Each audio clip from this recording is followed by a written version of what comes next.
Ce jeudi 8 décembre, M6 propose dès 21h10 le documentaire événement Johnny par Laetitia, dans lequel témoigne Laetitia Hallyday elle-même sur son histoire d'amour avec le taulier. Mais la veuve du rocker a-t-elle demandé la modification de certains passages du film? Le réalisateur William Carell nous répond. Si elle ne participait pas à la série doc Johnny par Johnny de Netflix, Laetitia Hallyday est au cœur du documentaire événement et inédit Johnny par Laetitia, qui est diffusé ce jeudi 8 décembre dès 21h10 sur M6.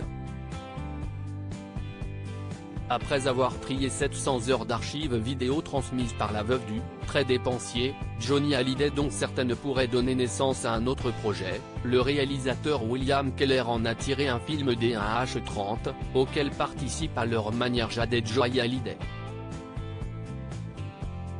Les téléspectateurs peuvent aussi découvrir de longs témoignages de leur mère, y compris sur sa rencontre avec le taulier qui ne commençait pas très bien, suivi de critiques de l'entourage du taulier, capté dans un lieu symbolique et par conséquent très compliqué à filmer. Laetitia Hallyday n'a visionné qu'une seule fois le documentaire Johnny par Laetitia. Le documentaire, qui montre peu Laura Smith et David Hallyday tout en faisant l'impasse sur la guerre à l'héritage et l'idylle de Laetitia Hallyday et Jalil Lesper, n'a été visionné qu'une seule fois, à la fin du montage, par la principale intéressée. Elle a été très émue, très étonnée de revoir certaines images, se souvient à notre micro la productrice Cathy Palumbo. Elle ne cesse de pas aimer à l'image, évidemment, comme tout le monde.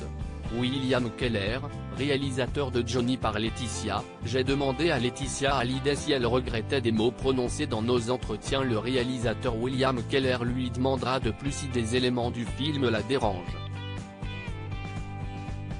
La scène où elle pose dénudée pour le magazine Lui par exemple, nous explique-t-il. Mais en même temps, si est-il elle qui nous avait donné ces images? Ou des mots qu'elle regrettait dans nos entretiens? Il faut dire que la maîtresse de Cheyenne s'y livre comme rarement sur son couple, y compris sur ses hauts et ses bas.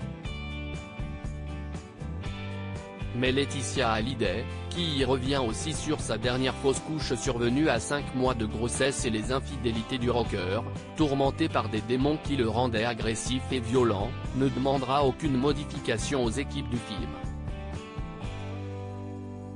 Ça lui allait très bien, assure William Keller.